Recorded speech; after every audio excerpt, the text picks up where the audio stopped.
You're listening to the AFTERBUZZ TV network, now the largest new media platform on the web, and your #1 source for after-show entertainment.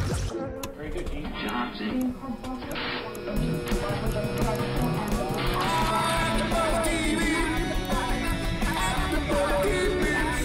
The AFTERBUZZ Studios in Los Angeles, California. Presented by Maria Menounos and streaming live thanks to Akamai Technologies. This is AFTERBUZZ TV's Survivor After Show. We'll break down tonight's episode and get you all the latest news and gossip. And now, another post-game wrap-up show for your favorite TV show. It's AFTERBUZZ TV's Survivor. My bikini top. Hey guys, this is the Survivor After Show, brought to you by AFTERBUZZ TV. We are talking about Episode 8, Skin of My Teeth. I'm your host, Justin Walter, with my amazing co-host, the one and only Ryan Allen Carrillo, people. How you doing? Great. And unfortunately, again, this week, Jerry is missing. She's still on Redemption Island fighting to get back in the game. She will be back next week. She's so annoying. She's down in, I think, Miami. She's working hard. Yeah. I don't speak to her outside of the show. There's been a lot of, I saw on Twitter, a lot of people have been saying, Jerry, where are you? Where are you? And she is working down in the South. I don't think I follow her on Twitter. Well, maybe you two should. Maybe we should. Yeah, remember, because time wounds all heals. So which people on YouTube hashtag that because they thought it was funny. So, yes. But, and another amazing episode of Survivor. Yes, it was great. It was the big merge episode. It's weird not watching the episode with you. Is it? Yeah. What do you miss about it? Well, because we like scream at the TV like sports fans. I know. Like, so we're doing the show obviously today on Thursday, the day after. Usually we watch the show together here at the AFTERBUZZ Studios. Right. So I'm there screaming by myself. You know I was watching and screaming by myself too. It's annoying. I felt annoyed, and I was at home in my buff though. You know. You're so embarrassing. Sitting on the couch. You're just so embarrassing. But yeah, it is. It's so much fun watching with you and Jerry every week. It's obvious. It's one of the highlights of my week, and it was a bummer not watching with you guys last night. Very sad. Yeah. But again, it's Jerry's fault. Jerry's fault. We were gonna blame Jerry. Although I do love the no traffic of Thursday. Yeah. So there's a lot of traffic in LA, and coming on Wednesday nights, we literally drive an hour and a half to get here to do this for everybody and that's ourselves. Why sometimes we're in a bad mood. All right, let's move on. So big merge episode.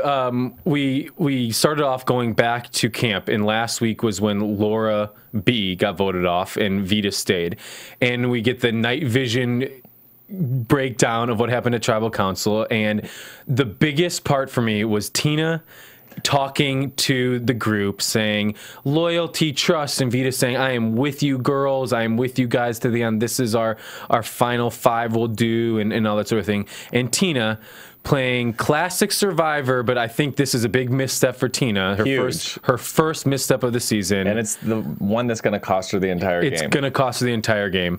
She said to Monica Culpepper, you know, Monica, I value loyalty, I value honesty. You know, I think when we get down with our group and our loved ones and we reunite with Aris, we should put Monica as number 5. Monica should take the 5th spot and move her up a spot instead of Jervis. You hear dead air. Yeah.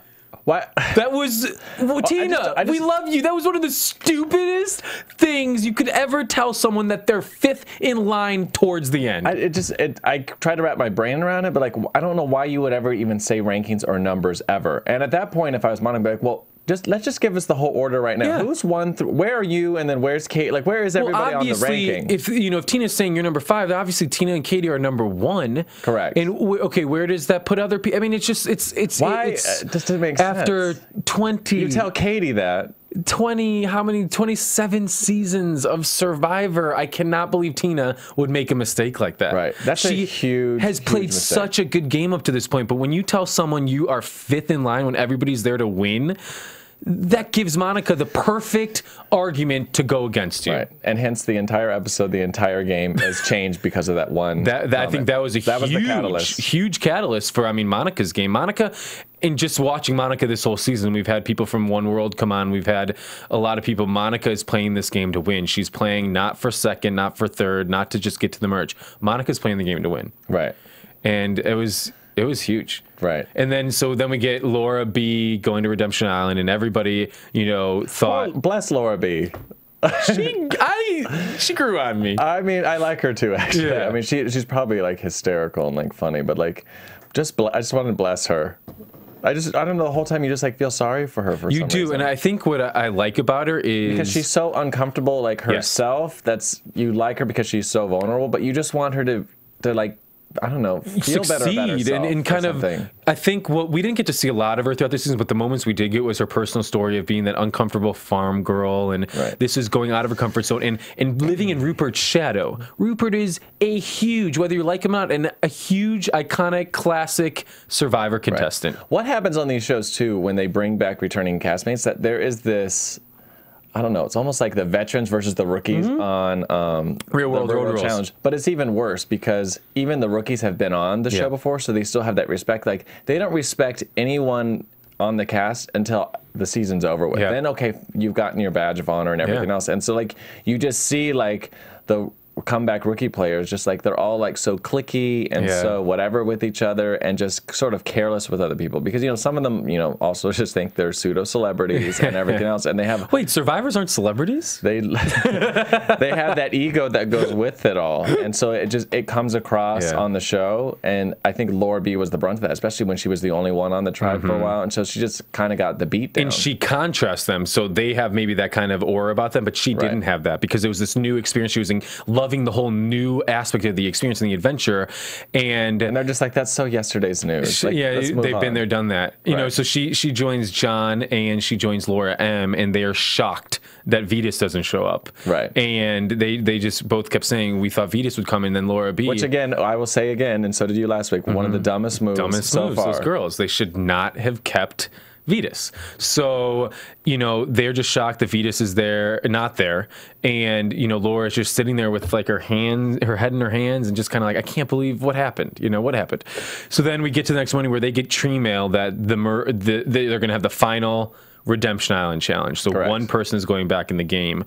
So Laura M, Laura B, and he's been on there how many times? Can we also not have two people with the same name? Yeah, that's hard. I hate it. Because it's like, I even like in my head, B, which one's B, which one's M. I agree. Annoying, casting note, never cast people with the same name, so we have to use their last initial. Right, or like use their first name and middle name, so it's like not this B and M. It's and by the way, there's never been a Justin on Survivor, just pointing that out after 27 seasons. I can't do it. The first. Has there been a Ryan?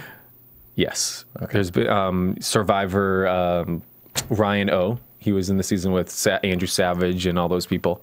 So yes, cool. Back to this one. So they walk up, and it's a classic Survivor challenge. Whoever can hold on to the pole the longest. Which, if you're a guy and you see that, you know you're finished. That's what it's. You know, I wish it's designed for a girl. It's designed for a girl. Every time we see the challenge where you have to hang on to a pole, the girls win. It's usually the smallest girl because you know you have this tall pole, and there's spots for your feet, ridges for your feet, but they're so small they look probably like half an inch where you have to get your toes and feet in there. And you have to hold your whole body weight. So I'm 6'5". My feet would touch the ground if I was at the top. You would not even have a chance. Right. And so you'd have so much room at the top. I would win the challenge. But I would win because I have a figure skating background, so I have no nerves in my feet, so I could go all day long. So there you go. So you have everybody at the top bear hugging with their arms, and then their feet, their toes, their like big toe are on the edge, you know, as long as they can. And then, you know, first Laura B slips right away. Laura B, it's hard with the last name. Laura B slips right away. She's going down, and then we get some struggle from John. He's a big dude. John's biggest mistake, I mean, he was going to win no matter what. But why in the world would you take your shoes off? I thought it was smart, actually. No, because it's so much the shoe pressure. Gives you traction. Because the shoe like protects your feet. It's not painful. Because like once it's there, it's just your foot is just right there with numbed your sock. In the foot. Like it hurts. It was probably a last minute ditch effort. There is no way he was going to make it. I mean, how much do you think he weighs? He looks like a big guy, right? Over 200, right? I'd love to be in his arms. 200. You would have loved him in the pole. Yeah, please. I usually am. Side note. Oh gosh. So the first person to lose a challenge is John, and I wasn't surprised when we saw the preview last week. I do Survivor fantasy leagues with my friends. I know you're a nerd. And every week we predict who gets voted off, who comes back, all that sort of stuff. Hashtag nerd. Hashtag super fan. I predicted that Laura M would come back because when we saw that in the preview, that was the challenge. It's a no-brainer that Laura M is going to return. John is too big, and Laura M's tiny, and Rupert's wife is tiny too. But Laura M just has that, you know, that laser focus and determination. Laura M is a badass. She's a badass. That's point blank. Yeah. But also, you also knew she was coming back because the sound bites from Sierra saying that, God, if my mom comes back in the game, Yeah, I'm worried about her coming back into the game. Like this was a very obvious episode. So the editing. even before we went to Redemption Island, there was that Sierra moment, which was, you know, right away you knew that, or probably her mom's coming back, when she says, I don't want my mom to come back in the game. Correct. I kind of understand her saying that. Not specifically because I lived for Sierra in this episode. Sierra is amazing. I love her on this episode. She's great. It was great. And I love the contrast between the two. We'll get to the contrast between the two of them are amazing. So then John loses, you know, he falls off. He's just so bummed. You can see he is super bummed. I think if they ever do another fans versus favorites, John will be back. That's so funny. I was sitting with my boyfriend watching. I thought you were alone. I forgot. Well, sometimes I feel alone. And you with your boyfriend? It was his birthday, so he was stealing all the attention. Oh, and you feel alone with him? I feel alone. Oh, what a good boyfriend. I did make him a cake, though, that I don't bake. Did you pop out of it? Something. But anyways. No, I said he for sure is coming back. 100%. Right. He's got the looks. We he's will got see the John charm, again on and Survivor. he has the passion for the game, and that resonates with. And the he viewers. got kind of not gypped, but it seemed like he kind of got the short end of the stick this time. So if there's another fan versus favorites or some theme where they bring people back, he's not like an iconic theme, but he will be. Candace isn't coming back. Candace is retired. She'll be supporting him, and he'll probably have a better shot without having Candace there. 100%. So then Laura B falling down to the bottom. I give her so much credit. She's just hugging that thing as tight as she can. Laura M starts slipping. So it's kind of Laura M is slipping at the top. But Laura she was way at the top. Laura B is at the bottom. Nowhere. Laura B falls. They're just super bummed out, Laura B and John. And Laura B has her parting words. And it's just, she's endearing. Saying like, this made me a stronger woman. I came in here a timid, shy farm girl living in the shadow of Rupert. And I'm going home the strongest woman I've ever been in my life. It was so cute. Which that happens to everyone that does the show, for sure. Which is awesome. And that's, I think, what sometimes we miss seeing when we have all these returnees come back. That part of the experience, the growth element of the experience is always there in the first season, but then when they come back multiple times, you don't get that anymore. It's kind of like, I'm here for a reason. I'm here to make money. I'm here to win the game. That's why they should do like a follow-up like Biggest Loser, show them at their house and how it's changed their life, like how much weight they've gained. They should do that online, CBS.com. I like that. How much weight they have gained. I love that. On Biggest Loser, they show how much they've lost. When I left Survivor, I weighed 98 pounds. I now weigh 120. I can fit back in my jeans. So Laura M, congratulations, Laura M comes back from Redemption Island and doesn't take the clue. One, Sierra never cheered for her the entire time. Correct. Two, gets the clue. She was offered the clue to give to herself or anybody, burns it immediately. What'd you think of that? I don't really know. I mean, it's a snooze. I think she already thought, well, of course it's a snooze, but I think she already knew that she had a huge target on her back just coming back. And she doesn't, but then you always think, I'm going to have a huge target anyways. Why don't I go for the clue? I might as well. But it's even more of a target, I think, on her back. Kat, I think, brought up a huge point last week when she was here that this season they're playing that, like, let's do the tribe mentality thing, like Big Brother a lot of times Whatever the house says. And it's totally taking effect, whereas the clue could have been, for Laura M, a way to form alliances. This is what I would have done. I would have, before, like, walking around Redemption Island, found something that looked similar to the clue, like those leaves, and rolled it up, and then did like the magician swap. Dropped it into the fire. Oh my God, that would have been amazing. And then just would have went like, oh, okay, really? And then had the clue. All right, so because no one could, because the cauldron thing, the Harry Potter cauldron's in the middle. Oh my God. Everyone's in the back, and you just go, Well, if I ever get on Survivor, I'm practicing my sleight of hand magician tricks. That's a good one. That is a good because no one would have suspected, like, oh, here we go, and that she would just be amazing. Click. Amazing. I love that.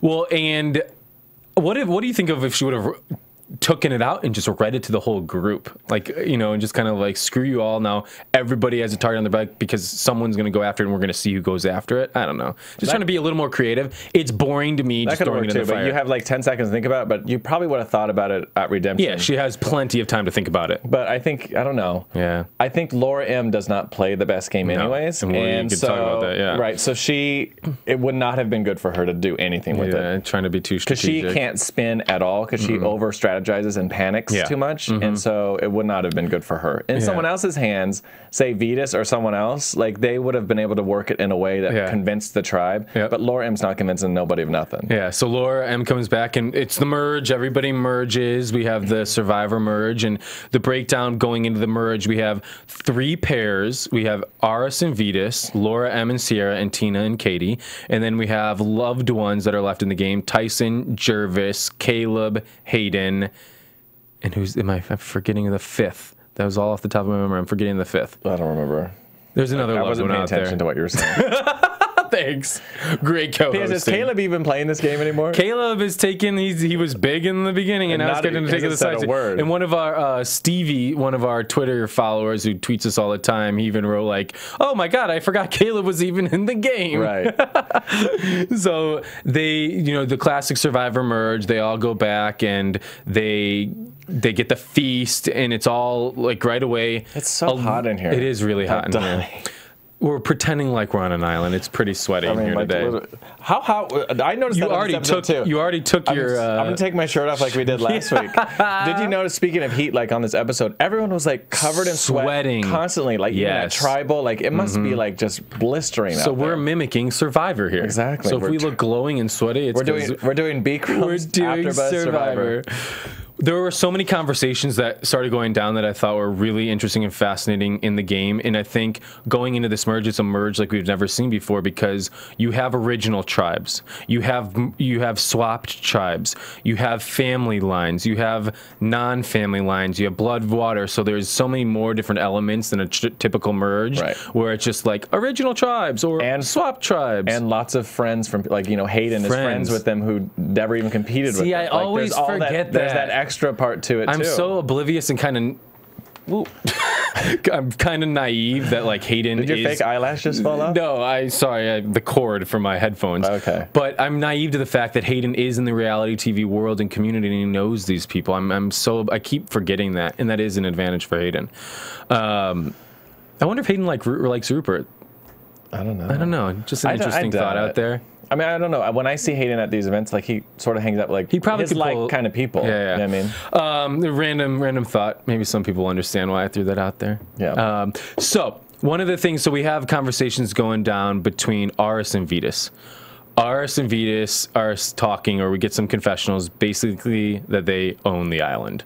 Yes. And whenever you get people talking like that, they're leaving. Red flags. Right. So Aris was saying, I want to go with my original 5, Monica, Tina, Jervis, and Tyson. Bring in Katie and Vetus. That's our 7. And then we are just going to coast to the end. We have 7 in a tribe of 11. We have the majority. We have the alliance. Boom, we're good. Then you have Vetus saying, this is the first time in the game where I was a little turned off by Vetus. I was too. What? We're agreeing a lot tonight.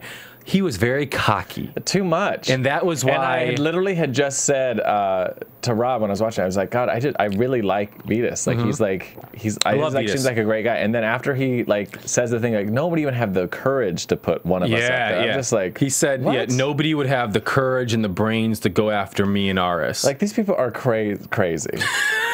It was the first time we got where Vetus is in a position where he feels he has a lot of power. He's felt he has power before, but in the power position to the point where he got cocky about it. Right. When you get cocky on these shows in Survivor, that's the first point where you're going to get a blindside or something. Right. You also have to know if there's 7 people, that only like saves you for, was it 4 weeks or something? Or 4 A majority of things. 7 will never take you that far. And those people do not want to be at the bottom 3 of whatever that group is not lasting It's all about when you feel like you're at the bottom of the totem pole, you're going to make a move. And you can't trust anyone at any time. I think people get confused on Survivor because it is beautiful and you're in paradise and they feel maybe relaxed sometimes, but you need to have that intensity the entire time and never get comfortable. Yeah. So, we have those two, and Vetus is saying that he is in the perfect position because he has all the old people, his old loved ones tribe he was connected to. He has the girls, the Tina and Monica and Katie, and he just feels like he's in the top of the world, the best position. He and Aris are just going to sweep the show. And it's just kind of like, get ready, because that's not going to happen. Right. This whole season I've been saying Aris and Vetus are going to go super far. Super, super far. I still think Vetus, I really believe Vetus is still going far in this game. But the best and I think some of the funnest conversations were between Ciara and her mom. I mean, break it down. Well, it's just so funny because, you know, I don't know, because Laura M in like real life has a huge personality, and she. So like, you've met her, yeah, and like she is very, very, you know, a strong woman. I mean, look at how great she's at her age doing these challenges. I mean, she's a kick-ass woman. How old is she? She's in her, I don't know exactly. 30s. I don't know. 40s. But I'm saying, like, she's obviously raised her daughter. She's not in her 30s, right? She's got a kid. Be older yeah, than no, I'm just complimenting her. She looks great. Right. She does look great. But I mean, obviously, she's still a mother, and she's like raised like a. She's a grandmother. Sierra seems like a great, you know. Yeah. Oh yeah, she is a grandmother. But she's like pulling her aside and telling her to calm down, schooling her, pulling her away privately, and telling her this is what's going on. And my biggest issue is you, actually. Loved it. And like, I need you to not say anything, do not strategize with anything, and is just basically schooling the returning player, her mother, on what to do and how to play the game. And she's exactly right too. 100%. And I loved how she did it. She was basically, you know, sitting there like, I'm in an alliance with Hayden, Caleb, Tyson, Jervis, and this is the plan. We're going after Aris. Mom, you are the one that is the problem right now in this scenario. Right. You need to listen because to me. We're the pair. And you need to listen to me because my alliance is with the people who have no loved ones left in the game. You returning puts me in a bad position. So you need to do what I say.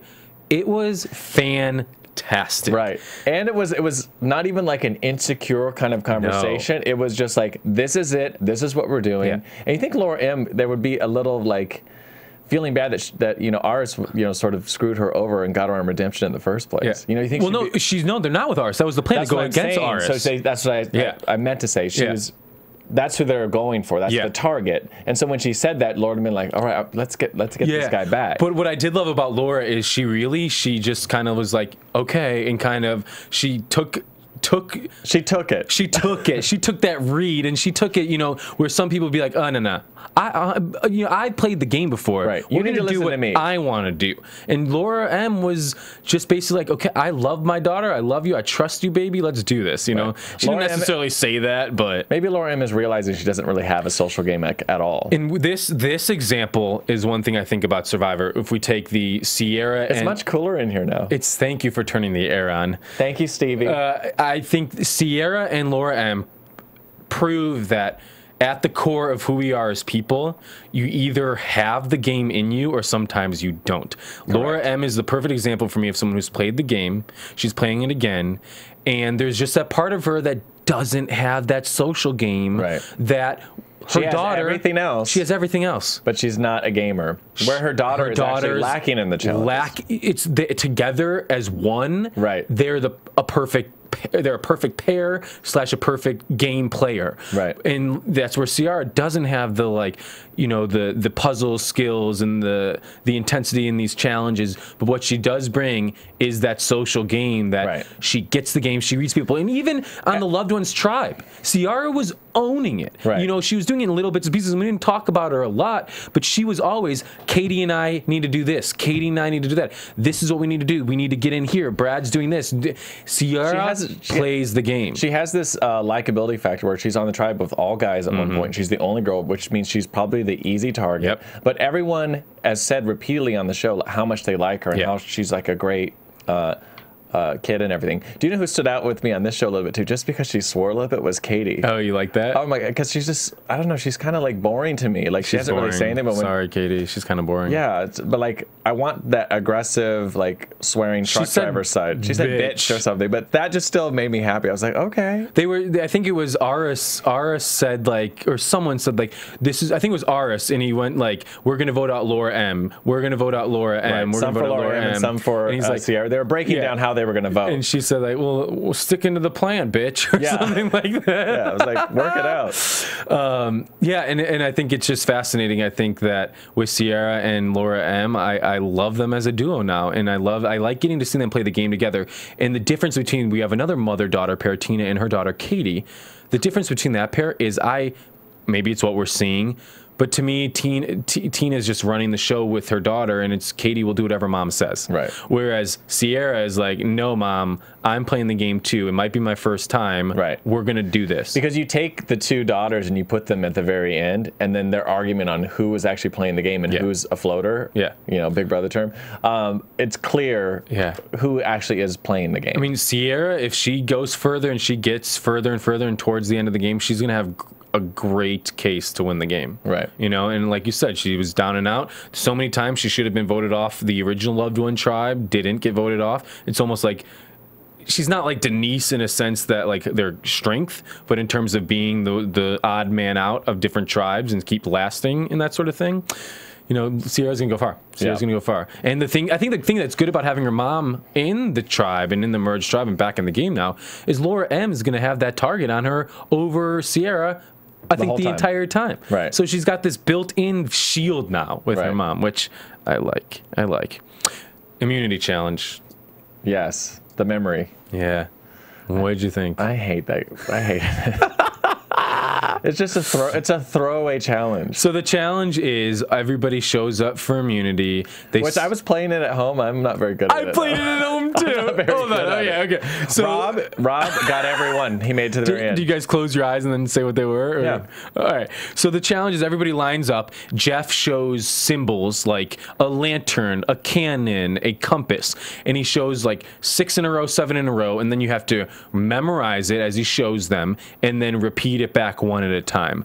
And when you get one wrong, you're eliminated from the challenge. So within the first sequence he does, more than half the people get eliminated. Right. I played it at home. I was terrible. I was awful.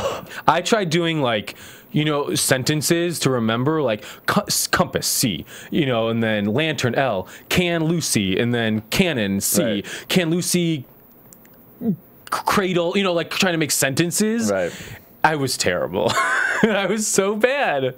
It's harder than it looks. It is. But for TV, it's boring to watch. Yeah, it's just not very exciting. It is, though. The one thing I do like about it is it's an immunity challenge that is testing a different skill. You know, we have all these endurance, strength, puzzle challenges. This one really is a mental challenge. Right. This has nothing to do if you're male, female. It evens the playing field. It however, completely evens the playing field. But it just doesn't read on TV at all. Mm-hmm. Yeah, I mean, you typically at the merge challenge, we usually get one of those endurance challenges or holding your hand up above a bucket of water, and when it drops, the water spills on you, and it's really like, how bad do you want it at the merge, and, you know, proving your worth in this merged tribe, and are you going to come off for food and all that sort of stuff. We'll probably see that eventually. Yeah. But yeah, it was kind of a lackluster merge challenge, and it did come down to two blood duos. It came down to Laura M and Sierra, and it came down to Aris and Vetus. And then Laura M was out. Jervis was in there somewhere. Oh, Jervis. Yeah, Jervis. Sorry, Jervis, forgot about you. It came down to Jervis and the boys. So the girl, it was those four and then Jervis. So the girls got out. I love it when the two guys compete with each other. So Jervis didn't get out. And then it was, again, the brothers head to head. And honestly, this, I think, just even makes more of a reason for them to get rid of the brothers. Well, I think it also goes against, you know, the drug talk that we hear. How this is your egg, this is your brain on drugs, because his brain is working very well. So I want to see the receipts that drugs are bad for your brain. Oh my god! I was like, where are you going with this? I was so confused and just saying yes. I disagree. No, because drugs are good for you. He has his wits about him. So pass the crack pipe. Vetus versus Aris. Vetus versus Aris. Again, we have the brother duo matchup, and I think if you put yourself in the position of everybody else who's watching the two of them go at it again together, it's kind of like, these two, they're unstoppable. We got to break them up. You know, it's kind of just putting more of a target on their back to make sure that those two don't stay in the game, you know, as long. But then Vetus did win, and then we get another cocky Vetus moment. Right. So Vetus won, and then he gets the first thing we get from him when he comes back to the camp and tribe is, you know, usually I only want to win immunity when I need to. I didn't need immunity tonight. I didn't need to win this, but I wanted to beat Aris. It's just so it rubbed me the wrong way too. I didn't like it. But, fetus. But what That's I did, nickname. Fetus. But what I did like about it is Aris. Every time he like looked at his brother, like he didn't look like any sort of jealousy or anything with him. He looked like he like was like so proud of him. That was like the look. So I like appreciated that. I get the sense that those two, like even before the tribes merged, they both individually in their confessionals were, you know, I can't wait to get to Vetus. I can't wait to get to Aris to play the game with my brother. And then when they got together, it's all about us getting to the end. I truly sense that, you know, with all the history they even have and all that kind of competition, they really went into it. Let's do this together. You know, I agree. I don't think my brother and I would do that. No, your brother hates, your brother hates it. We would battle it out. I'd be like, can I get on the voting Tommy bandwagon? He hates you. No, he does not hate me. He wouldn't even vote for you to win the $1 million. We're just super competitive. He hates you. He does not hate me. You've never even met him. He'd vote for Katie. He's your twin, so I have met him basically. No. So yeah. So then we get back to camp, and then you know just the scrambling of who we're going to vote off. Now, one of the biggest moments of the night, I can't remember, was it after immunity or before immunity, was Tyson and Monica. After immunity. Right. Tyson and Monica do a nighttime, let's have nobody see us, listen to us. I'm having flashbacks of... Was it nighttime? Yeah, it was at night. Oh, okay. I'm having flashbacks of... Do you remember in Sandra's original season on Pearl Islands when she dragged...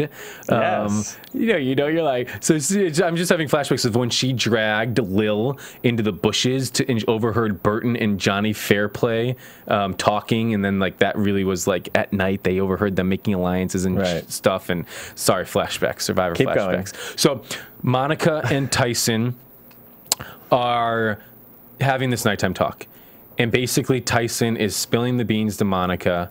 What the plan is, and Monica is spilling the beans what happened at camp. Right. So Monica tells Tyson, listen to what Tina told me. Tina told me that, you know, Monica, I respect your loyalty. We'll put you at number 5. And Monica was saying, I did not come here to be number 5. And Tyson is basically saying, well, this is perfect because we want Aris out. We have the numbers. We want you in on it.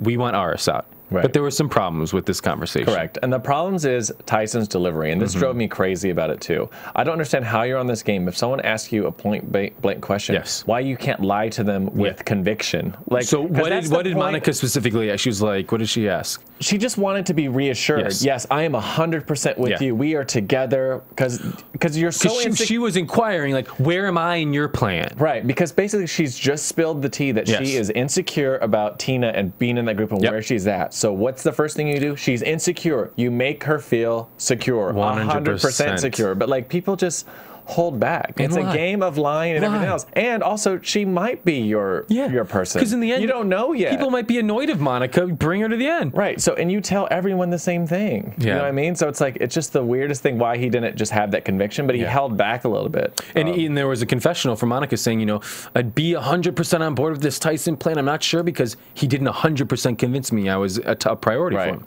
And which that was the good thing about Kim Spradden is that whenever she would talk to someone, they 100% believed her. Look me in the she eye. would say, "I'm going to the end with you. You're my number one." Right. She would say that to everybody in her group. Yeah. And it never got. Sometimes it does get around or whatever, but like she kept it contained. Yeah. And you know, Tyson's just kind of I don't know. And so even in that conversation, more things in that conversation, Monica was really worried about Jervis. Would Jervis turn on Aris? And I think what that stems from that we're not getting from that I think I've read about and I've heard some contestants who have been guests on here say is out of the game, Jervis and Aris are really tight and buddies. Right. And I've heard that too, but I've also heard from the other contestants that early on in the game, even Colton said it when he was on the show, that they were that Tyson wanted Aris gone a long time before. Like that was a big move to get rid of him. And Jervis even said like that one of his big moves would be to go after to Aris. Right. You know, I'll just break this down too. I mean, if you go on the show with your best friend, at the end of the day, one person's going to win. Honestly, I'm telling you. I mean, I have a company where I run reality games for people, and I run versions of Survivor Big Brother, and you have to do it. I swear to God, it's a weekend version. I'm ready. You feel like you're in the game. Time and time again, history shows you have more to trust in your enemy than you do in your best friend. Right. And even in the 48 Laws of Power, it's a book that I've read, and it's an amazing book for anybody who ever wants to go on a reality show. I've never been on one, but I can tell you it's an amazing book to read. The 48 Laws of Power, it's trust your enemies more than you trust your friends. Right. You have more to gain by trusting an enemy than a friend, your best friend. And it goes to show with Jervis and Aris. Right. It's like the perfect example of your friends will backstab you sooner because you'll probably forgive them, in the long run. The only thing that where it could maybe come into play is like if you wanted to wait just a little bit longer to make sure that Aris was on the jury, because maybe you would get his jury vote. I mean, we don't even. When we get to the is there Redemption Island again? Like they didn't tell us. He went to Redemption. I know. I know. Redemption Island after the merge needs to go away. I thought it was going to go away. I did too. Remember he went to Redemption. I know, but I was confused because they didn't say anything. He's building a fire. I don't know. Well, if he's building, he said he was going to Redemption Island. I mean, Jeff didn't say, like, you're the first member of the jury. No, he did not. So one of the other things... So then how does that work? If that's going to be confusing. No, I'm confused. It happened in Boston Rob's season, the season he won, where they had Redemption Island. Matt came back from Redemption Island, and then he went back to Redemption Island. And then they all played until, like, the final week episode, and there were like usually there's 4 people left in the game. In that season there were like 8 people left in the game because 4 of them were on Redemption Island and 4 of them were in the game. Go to jury, and then they'd come back and then play. Andrea came back into the game, and then the other ones, it was all in like the last week of the show. It was like crazy. It's a lot going on. Yeah, it was like 8 people left in the final week, when usually it's like down to final 4. Right. Usually 5 now. So, with the Jervis thing, and Tyson is saying Jervis is 100% on board because we got the Coconut Bandits. Jervis and Tyson are all about each other this season. They're a great alliance, and they're a good alliance. Right. And, that's the plan. Tyson's big plan is to mastermind Aris, King or Sir Aris's takedown. We even see a moment where they're getting big pieces of brick. We did see Caleb doing that. Jervis, Caleb, and Tyson. And there was some moment where there's like Sir Aris. Another Tyson moment we have to talk about is Tyson found the hidden immunity idol. Yes, which lame. You think that's lame? I just think it was. It was in a stupid spot. Well, I don't know how you just like go up to that random thing and have that. I don't know. It just seemed pretty obvious to me. Like they just want. Did it seem fishy to you? Well, no, because there's no fishy going on. But I just feel they want someone to find the idol. Right. They want someone to make it more exciting. You can't have Survivor without idols. It's dumb. Yeah, I think so. The idol, there was this. I mean, clearly, whenever you're looking for an idol, you look at camp under things, or you look at the big trees that are iconic trees or whatever. So Tyson found the tree that looked like the most obvious tree where the idol would be. He searched around it, and then he found it on the ground. Right. And I do give him credit. It really does seem like nobody has a clue he has the idol. They don't. Like nobody has a clue he has the idol. And this episode is the first episode of the season. All season, Tyson has been in a good position, but I'm always kind of just like, oh, Tyson, he'll get voted off. He'll make a stupid move and, that sort of thing. Tyson he's done a fantastic job this week. So far. It's this week. Yeah. We'll see what happens. I'm not the biggest fan, but whatever. Yeah, I think honestly too with Tyson, this is his 3rd time playing. It's the same Tyson. Right. I'm not against him. I'm not rooting for him. It's just kind of it is what it is. It's seeing what I've seen before. So as a viewer, it's not the most exciting thing. Right. He has had bad luck. He basically voted himself off in Heroes versus Villains. So, it's kind of just like, okay, Tyson has the idol. Let's see if he uses it. Let's see how he uses it, what might go down, and that sort of thing. Right. Let's see something exciting, Tyson. So going into Tribal, it's kind of a debate on what's going to happen. Is it going to be like, Laura Moret was Aris's target, so Aris is trying to get, all the Tina, Katie, Vetus, Aris, Jervis, Tyson, and that alliance of 7 to go after Laura Moret. And undermining them is Tyson, and we don't really get to see a lot of Tyson doing his dirty work. Basically how it was portrayed was we get Tyson dropping we're still going with the plan to the boys, and then boom, let's go to Tribal Council. So we go to Tribal Council, and 11 people at Tribal Council. 6 of them are blood, 3 pairs of blood, 6 guys, 5 girls, 5 loved ones, 6 pairs. So, Jeff, a lot of the conversation at Tribal was, how is this going to break down? There have been so many layers. Is it going to be the 6 pairs versus the loved ones? Is it going to be the, boys versus girls? How is it going to be? Did anything stick out to you at Tribal? No. I'm trying to think, what stuck out or didn't stick out to me. No, it was basically just what you said. You just sort of went around and said, oh, you could break down in a number of different ways. Yeah. And then at the end of the day, they said, well, it it actually just breaks down to who you just trust in this game. Yeah. I think it was Jervis who said that. I think it was, honestly, I think what stuck out to me was Jervis. And Jervis was saying that, you know, basically I'm paraphrasing, but it comes to the point in the game where you need to make the moves you need to make, and it ultimately comes down to trust versus whether you have a loved one here, whether you have a friend here, or whether you have... Which that's what it should be anyways. Not like, oh, the 6 guys, let's vote out the girls. And that's what even we talked about in the beginning of the season, how in this season there was a lot of talk about pre-alliances going into the season. Right. And how, you know, Candace and John came in at a disadvantage because they were flown in last minute, and there were all these pre-alliances, and did that put them at a disadvantage? Candace got voted off first. And I think ultimately on Survivor, what I love about it is you could go into a game with a plan, you can go in with a pre-alliance, but it's going to shake up so different. Right. And I even think a perfect example of that is Katie and Ciara. Katie and Ciara were in it through thick and thin together, going, you know, into the first half of this part of the game. And then last night, they weren't together. You know, Katie went with her mom and Ciara went with the new alliance she created with the swap. Right. So it's fun to actually see a swap alliance being the main alliance in surviving, because usually after a swap, people go back to their original tribes. Right. And typically history shows in Survivor come emerge that people always go back to their original tribes. Right. So we kind of defied history a little bit last night. A little bit. And it's fun because I've talked about this with my friends so many times that it's original tribes determine so much in a Survivor game, but here the swap tribe really owned it last night. Yeah. It was the swap alliance with Laura Moret coming back from Redemption Island.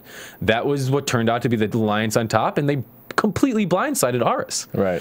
Did you think... I thought Aris was blindsided. I mean, clearly. No, of course he was. That whole alliance was blindsided. Right. Everyone, I mean, you could see on Tina's face, too. Like, she was just like, I'm in trouble. And for some reason, I went into that tribal thinking, there's no way Aris is going to go home. I just feel like Aris and Vetus are untouchable. It was so obvious to me that Aris is going home. I mean, it was just so... Am I being dumb? No, because they were just like, we're so powerful. I know, they set it up. Blah. Yeah, it was just... But I just still thought, I don't know why, I just still thought like Aris is still going to stay in this game, and well, he's on redemption. And that's the thing too, like when I saw him building that fire, I was like, hold on a minute.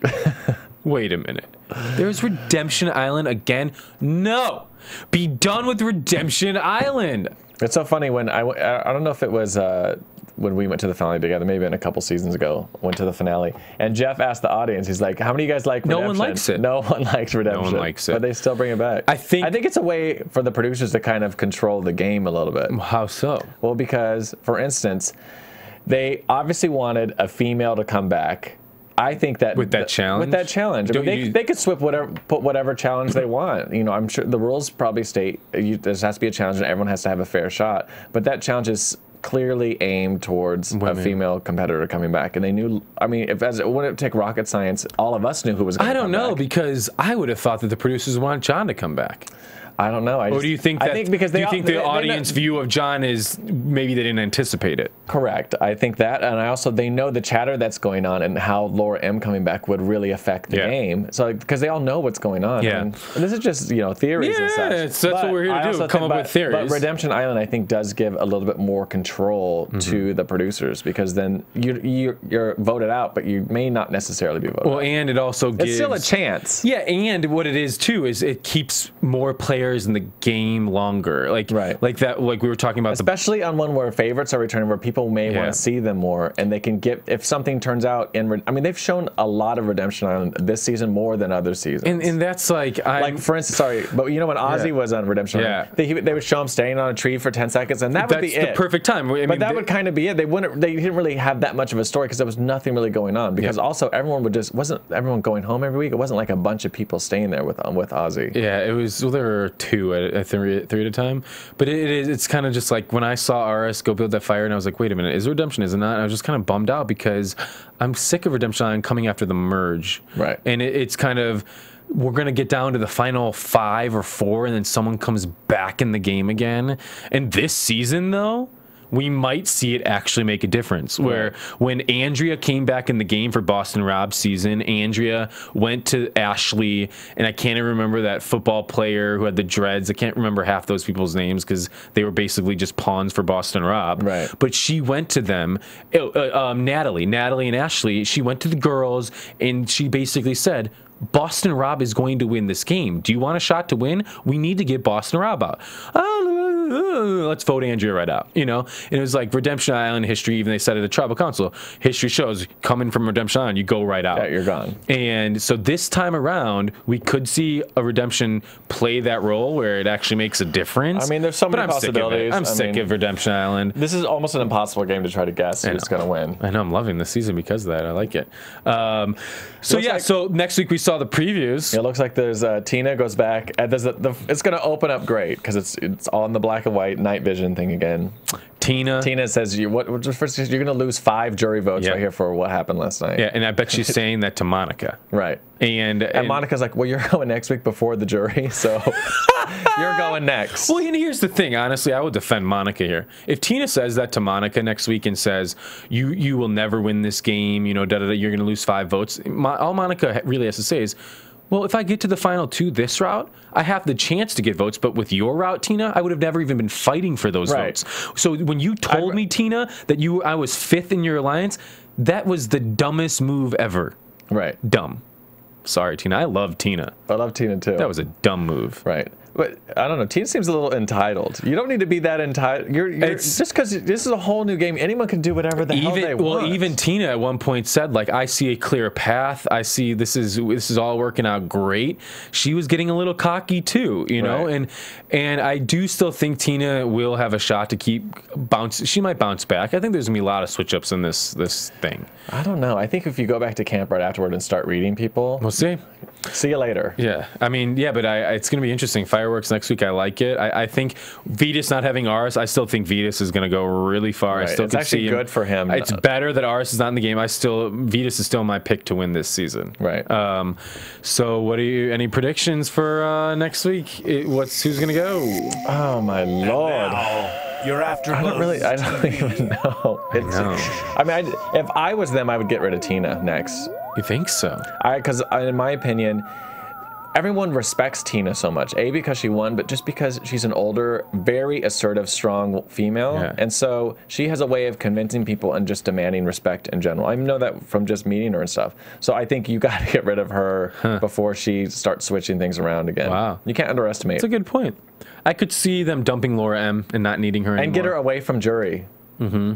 Get the people who have the loudest mouths and most opinions, get them out before they're jury members. And we don't even know when the jury's going to be. And we don't even know how that's even going to work. Yeah, so who knows? It'll be interesting. So, yeah, we shall see. We shall see. So I will not be here the next 3 weeks. It's going to be you and Jerry. I am traveling. I'm going to Southeast Asia.